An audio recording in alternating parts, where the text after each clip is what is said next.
내일 윤호 학교 가야 하는 거 알고 있지? 초등학교 입학하고 처음 가는 거니까 가서 뭐 물어봐야 하는지 정리 잘해서 가. 아, 몰라. 가기 싫어. 그냥 나중에 따로 가서 선생님 만나 물어보던지 할래? 아니 왜? 첫 학부모 참관 수업이잖아. 다른 엄마들도 다 올 텐데 당신도 가서 얼굴 비추고 친하게 지내야지. 그래서 가기 싫다고? 다른 엄마들 다 오니까 가기가 싫은 거야. 그냥 나중에 따로 조용히 찾아가서 담임 선생님이랑 1대1로 면담할래.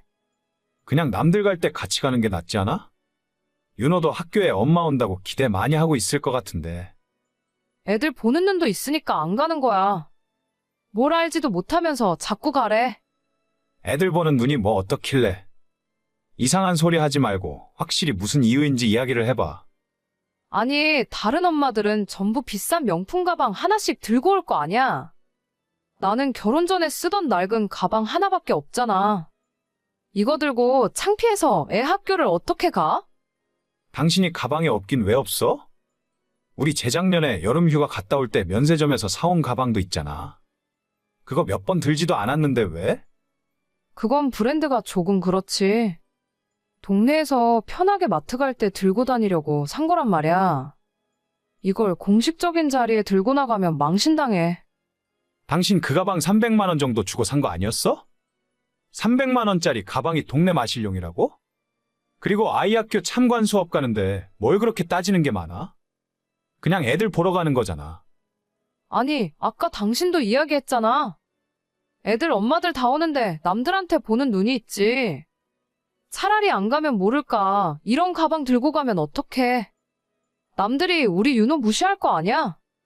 누가 부모 가방을 보고 애를 무시해? 300만 원짜리 가방 들고 가면 무시당하는 거야? 그럼 얼마짜리를 들어야 하는데? 요즘 맨날 가방 타령하더니 다 이유가 있었구만. 내가 엄청 큰 걸 바라는 것도 아니잖아. 엄마들 모임에 들고 나갈 정도는 사줘야지. 요즘 엄마들은 다들 에르메스는 기본이야. 에르메스?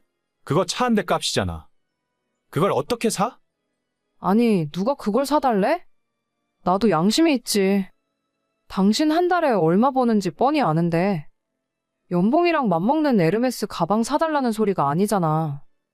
그래도 최소한 엄마들 사이에서 품위 유지할 수 있을 정도는 사줘야지. 내가 예전부터 이야기했잖아. 샤넬 가방이 그렇게 비싼 것도 아니라니까? 샤넬 가방도 1,500만 원 정도 한다면서. 여보, 지금 우리 형편에 그게 맞는 일이라고 생각하지 않아. 비싼 건 나도 아는데 샤넬은 재테크 한다는 말도 있잖아. 한 번 사면 가격이 안 떨어진다니까. 나중에 팔아도 제값 이상 받을 수 있어. 그건 모르는 일이지. 금도 아니고 그런 게 어디 있어. 당신이 맞벌이 하는 것도 아닌데 내 월급으로는 생활비도 빡빡하다며. 작년에 이 집으로 이사 오면서 대출도 많이 받았잖아. 대체 어떻게 하려고 그래?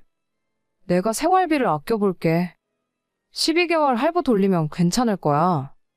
12개월로 해도 한 달에 100만 원이 넘잖아. 1년 동안 생활비를 매달 100만 원씩 줄일 수 있다고?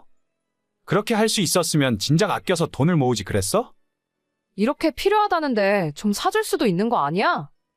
아, 몰라. 내일 학부모 모임 안 갈 테니까 그렇게 알아.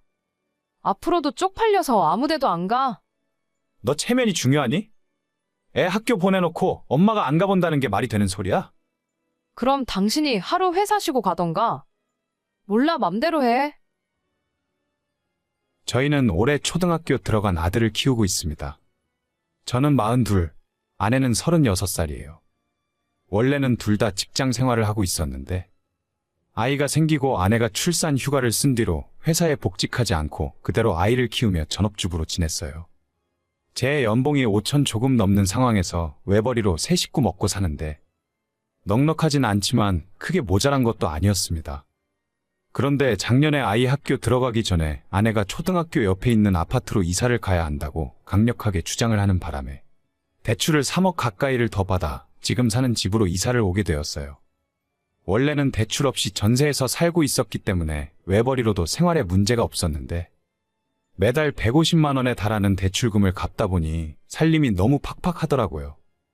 아이가 조금 더 크면 아내도 나가서 일을 하겠다는 말을 믿으며 저도 나름대로 허리띠를 졸라매며 살고 있었는데 올해 초부터 아이가 학교에 들어간 이후로 아내는 명품 가방 타령을 하기 시작했어요. 아내에게 가방이 없는 것도 아니고 예전 가족 여행을 갔을 때 사온 것도 있었는데 그건 들고 다니기 싫다면서 비싼 가방을 사달라 하더라고요. 제가 능력이 있거나 집안 형편에 여유가 있다면 아내가 사달라는 걸 안 사줄 이유가 없지 않겠습니까? 하지만 누울 자리를 보고 다리를 뻗으라고. 제 월급에서 아파트 대출금과 관리비, 우리 세 식구 보험료 같은 고정비용만 빼더라도 먹고 사는 생활비조차 팍팍해서 여유 도는 고사하고 가끔 큰돈 들어갈 일 있을 때마다 카드 할부까지 써야 하는 상황이었죠. 이대로라면 집을 팔고 이사를 가던지 아내가 하루빨리 일을 시작해야 할 것 같은데 이 와중에 가방을 사달라고 하니까 어처구니가 없었습니다. 여보, 진짜 딱 하나만 사자. 어제 이야기 들어보니까 참관 수업 끝나고 애엄마들끼리 따로 모였대. 모여서 2차로 점심도 먹으러 가고 커피 마시면서 한참 놀았다 하더라고. 그러니까 당신도 나가라고 했잖아. 가서 이야기도 좀 하고 친구 엄마들이랑 정보교환도 하지 그랬어. 나도 나가고 싶어. 다음 달에 엄마들끼리 또 모인다고 하는데 그때는 가야 할 것 같거든. 그러니까 가방 하나만 사줘. 그 이야기는 끝났잖아. 우리가 그럴 돈이 어디 있냐고. 돈이 있으면 나도 사주고 싶지. 카드 할부로 하자니까. 당신 카드 한도 3천만 원까지 되잖아. 그걸로 12개월 할부 긁으면 된다니까. 아니, 12개월 할부까지 긁어서 가방을 정말 사고 싶어? 우리 이 집에 이사 오고 나서 저축도 하나도 없고. 당장 다음 달 카드값 갚으면 남는 돈도 없잖아. 내가 아껴서 생활한다고 했잖아. 아끼면 돼. 배달 음식 안 시켜 먹고 집에서 밥 해 먹으면 된다니까. 우리 차도 결혼하고 한 번도 못 바꿨어. 가방에 1,500만 원 쓸 돈 있으면 그 돈으로 중고차나 하나 사는 게 낫지 않을까? 소형차 타고 아이랑 다니기 창피하다며. 차라리 가방 살 돈으로 안전한 SUV 하나 중고로 사. 차는 이번에 가방 사고 할부 다 갚으면 그때 사자. 어차피 애가 어려서 당장은 작은 차도 상관없잖아. 당신 진짜 그렇게까지 가방을 사야겠어? 그게 그렇게 중요한 거야? 아니, 남들 다 갖고 있는데 나만 없잖아. 나만 없으면 아이 친구 엄마들이 나를 어떻게 보겠어? 무시 당할 바에는 안 나가고 말지. 그럼 나가지 마. 뭐? 뭐라고? 그럼 나가지 말라고. 앞으로 윤호 학교에 갈 일이 있으면 그냥 내가 갈게. 연차를 쓰던 반차를 내던 내가 갈 테니까 당신은 신경 쓰지 마. 진짜 대단하다, 대단해.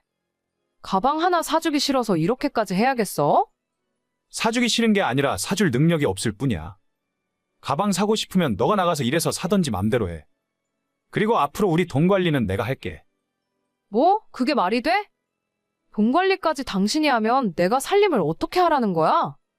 먹고 사는데 필요한 거 있으면 얘기해. 내가 다 사줄 테니까. 대신 당신도 나처럼 개인적인 용돈은 30만 원만 줄 거야. 더 필요하면 나가서 일을 하던지 알아서 해. 나 참 어이가 없으려니까. 결혼하고 지금까지 아내에게 경제권을 다 넘겨주고 있었는데 저 사람 씀씀이를 가만히 보니 이대로는 안 되겠다 싶었습니다. 그냥 돈 관리 제가 하기로 했고 아내가 필요한 게 있으면 그때그때 사주기로 정했더니 생활비가 평소보다 50만 원 이상 더 많이 남기 시작했습니다. 적금을 하나 더 넣었는데 진작 이렇게 했으면 형편이 훨씬 좋았을걸. 괜히 모든 돈을 아내에게 다 맡기고 있었던 것 같네요.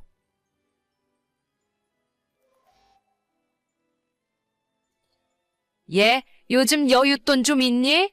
우리 바깥 양반 사업이 영 신통치 않아서 월세도 2달 밀렸고 저번 달 물건 대금도 다 못 줬는데 1,000만 원 정도만 잠깐 빌렸을 수 있을까?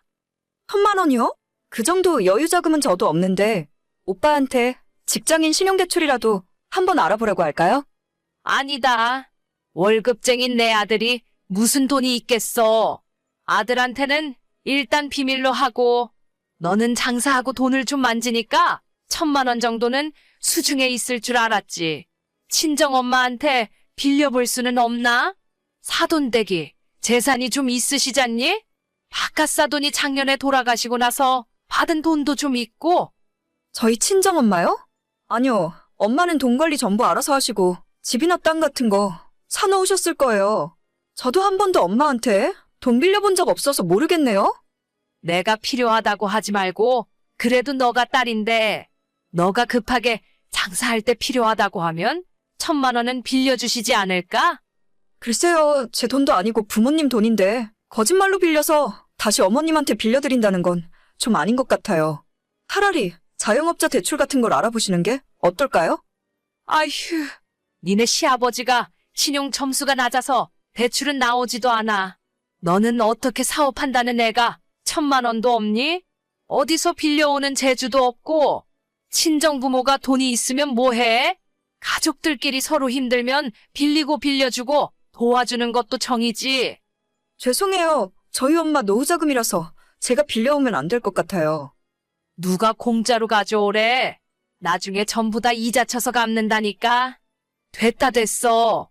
답답한 너를 믿느니 그냥 내가 알아서 구하는 게 빠르겠다. 결혼한 지도 벌써 10년이 넘었는데 시모는 예나 지금이나 한결같이 정신을 못 차립니다. 신혼 때부터 노골적으로 돈 필요하다는 소리를 자주 했었고 처음엔 제가 아무것도 모르고 있을 때라서 가족끼리 서로 어렵고 힘들면 도와야 한다는 생각에 남편 몰래 돈을 빌려준 적도 몇 번 있었어요. 하지만 아버님 사업이 어렵다느니 본인이 아파서 병원에서 검진을 받아야 한다는 둥 별별 거짓말을 다 해가며 돈을 빌려가는 것이 심오였습니다. 빌려가면 거의 90%는 못 받는다고 봐야 하고 제가 신혼 1년차 때 어머님에게 빌려준 돈을 다 합치면 500만 원이 넘을 거예요. 한 번 갚지도 않고 수시로 50만 원, 100만 원씩 야금야금 빌려가길래 저 혼자 마음고생을 하다가 1년 만에 처음으로 돈 갚으라는 소리를 했더니 자기가 언제 너한테 돈 빌렸냐고 오히려 성질을 내시던 분이 저희 시어머니입니다. 그래서 저는 남편에게 그 사실을 이야기했고 남편이 화를 내면서 아직도 엄마가 그 버릇 못 고쳤냐고 다시는 시모한테 돈 빌려주지 말라면서 저 대신 시댁에 찾아가서 한 번 뒤집어 엎고 500만 원 원금 받아서 가져다 주더라고요. 그 뒤로부터 지금까지 시모한테 돈 빌려준 적은 거의 없고 정말 빌려줘도 아무 상관없겠다 싶은 3만 원, 5만 원 같은 푼돈은 솔직히 가끔 한 번씩 드린 적 있어요. 한 번도 큰 돈은 빌려드린 적 없었는데 이번에는 1,000만 원이 필요하다며 큰 돈을 요구하더라고요. 어제 내 이야기 생각 좀 해봤어? 아, 돈이요? 돈은 저는 진짜 못 빌려드릴 것 같아요. 죄송해요. 너희 엄마한테 한번 물어보기라도 하지. 우리 집은 정말 하루가 어려운데. 제가 정말 돈이 있었으면 진작 빌려드렸을 텐데 저희 집 돈 관리는 전부 남편이 다 하거든요. 제 마음대로 돈을 빼서 빌려드릴 수가 없고 저희 친정 엄마한테까지 그런 부탁 드리고 싶지 않아요. 너는 정말 너만 생각하는구나. 다른 사람도 아니고 너네 시아버지 일인데 어쩜 그렇게 남 일처럼 냉정하게 말을 할 수가 있어? 죄송해요, 어머님. 아버님한테는 제가 따로 전화드려서 제 사정 말씀드릴게요. 그럴 거 없다. 안 그래도 걱정 많고 심란한 사람한테 뭐하러 전화해서 더 힘들게 해. 돈 빌려줄 것도 아니면 시아버지한테 안부 전화도 하지 마. 네, 좀 어디서 빌려오려는 노력이라도 해봐. 내 생각엔 너희 친정엄마가 가지고 있는 현금이 꽤 있을 것 같은데? 하나밖에 없는 딸이 돈 빌려달라고 하는데 그걸 안 빌려주시겠어? 저희 친정엄마 이야기는 이제 그만하셨으면 좋겠어요. 엄마가 아직 건강도 다 회복 못하셨고 제가 너무 죄송해서 안 돼요. 나는 사돈댁에 무슨 일이 있으면 간이고 쓸개고 다 빼서 도와줄 텐데 1,000만 원 그거 바깥 사돈 양반 보험금 받은 거 있으니 거기서 어떻게 안 되나? 우리 아빠 사망보험금이요? 지금 그 돈을 빌려달라고요? 어머님, 그건 좀 무리한 부탁하시는 것 같은데요. 돈이 그냥 돈이지. 이런 사정 있고 저런 사정 생각하면 쓸 수 있는 돈이 세상에 어디 있어? 나도 이런 말까지는 안 하려고 했는데 뻔히 현금 1억 받은 거 내가 알고 있는데 가족끼리 1억이야? 저는 지금 어머님이 무슨 소리 하는지 잘 모르겠어요. 일단 돈 이야기 계속 하실 거면 저 이야기 그만할래요. 그냥 눈 딱 감고 1,000만 원만 빌려달라고 해봐. 작년 봄에 건강하시던 저희 아빠가 하루아침에 돌아가시고 그 충격으로 멀쩡하던 엄마까지 쓰러지셨어요. 이래저래 다 정리하고 나니 아빠가 가입되어 있던 보험에서 사망보험금이 1억 나왔다고 하더라고요. 저나 엄마나 그 돈 쓸 수도 없고 쓸 생각도 없어서 아직까지 엄마 통장에 고스란히 있습니다. 친정엄마는 지금은 건강을 많이 회복하셨지만 아직도 많이 우울해하고 힘들어하세요. 워낙 저희 부모님 두 분이 사이가 좋으셨기 때문에 보는 저까지 힘들 지경입니다. 이런 와중에 어떻게 그 돈을 빌려달라고 할 수 있는지 심호를 이해할 수가 없어요. 어차피 돈이야 처음부터 빌려줄 생각 전혀 없었고 말하는 꼴을 보아하니 아버님이 사업 때문에 돈 필요하다는 말도 처음부터 거짓말 같더라고요. 어떻게 하면 못된 시모에게 한 방 먹일 수 있을까 고민하다가 어머님이 가장 눈치 보고 무서워하는 저희 남편에게 이야기를 해버렸습니다. 남편은 또 엄마가 돈 빌려달라고 했냐고 정말 세상 창피해서 살 수가 없다며 화가 머리 끝까지 났었는데 마침 그때 또다시 어머님으로부터 돈 빌려달라고 연락이 오더라고요. 진짜 1,000만 원 못 구하겠니? 정 힘들면 500이라도 좀 해줘봐. 가족끼리 도울 생각을 해야지. 너는 맨날 안 된다는 소리만 하니? 보험금을 1억을 받았으면서 어떻게 외동딸한테 한 푼도 안 줄 수가 있어? 그걸 나보고 믿으라고? 엄마, 나야 정환이. 지금 이게 무슨 소리야? 엄마가 와이프한테 돈을 빌리긴 왜 빌려? 정환이? 아니 너가 마누라 폰을 왜 보고 있어? 별일 아니고 그냥 농담한 거니까 신경 안 써도 된다. 농담! 장인어른 보험금에서 1,000만 원 빌려오라는 말이 농담이야? 그리고 아빠한테는 내가 오늘 전화해봤는데 멀쩡하게 장사 잘하고 있는 아빠가 돈이 갑자기 왜 필요해? 엄마, 아직도 정신 못 차렸어? 아니, 그냥 나는 옆에서 보니까 매출이 떨어지는 것 같아서 힘들어 보이길래. 솔직히 얘기해. 이번에는 또 뭔데? 다단계 또 하는 건 아니지? 아니야. 다단계는 무슨. 너가 생각하는 그런 거 아니니까 신경 쓰지 마. 엄마, 진짜 정신 차려. 며느리한테 할 말이 있고 못할 말이 있지. 부모 보험금 가져다가 돈 빌려달라는 소리를 대체 어떻게 할 수가 있는 거야? 내가 우리 와이프한테 창피해서 얼굴을 못 들고 다니겠어. 종환아, 내가 미안하다. 앞으로는 며느리한테 연락 안 할게. 한 번만 더 그러면 아빠한테도 다 이야기할 거고 나 앞으로 다시는 엄마 보러 집에 안 갈 거야. 아들 얼굴 평생 안 보고 살고 싶으면 어디 마음대로 해. 미안. 내가 다시는 안 그럴게. 나중에 남편을 통해 알게 된 사실은 시모는 이미 과거에 다단계로 크게 돈을 날린 적도 있고 사이비 종교 비슷한 곳에 수백만 원씩 가져다 준 경력도 있다 하더라고요. 그래서 집에서는 절대 아버님이 경제권을 넘겨주지 않고 생활비도 전부 체크카드로 사용하게 하면서 어머님이 10원짜리 하나 허튼 곳에 쓰지 못하게 감시하고 있답니다. 아마도 저한테 돈을 빌리셨다면 비슷한 용도로 사용했을 것 같아요. 남편이 이 정도로 이야기했으니 아마 다시는 저한테 돈 빌려달라 소리를 못할 겁니다. 사실 시모가 보험금 이야기를 할 때 제 입에서 쌍욕이 나올 뻔했지만 그랬다면 온 동네방네 본인이 며느리한테 욕먹었다고 피해자 행세를 하고 다녔을 사람이에요. 남편이 나서서 해결해줬고 앞으로 다시는 저한테 따로 연락 못할 겁니다. 흔히 사람이 나이를 먹을수록 현명해진다고 하는데 우리 시모는 아닌가 봐요. 그래도 가족이랍시고 딱한 마음에 몇 번 도와줬었는데 앞으론 얄짤 없습니다. 오늘의 사연은 여기까지입니다. 구독과 좋아요, 알림 설정은 많은 힘이 됩니다. 다들 행복하시고 좋은 하루 되세요.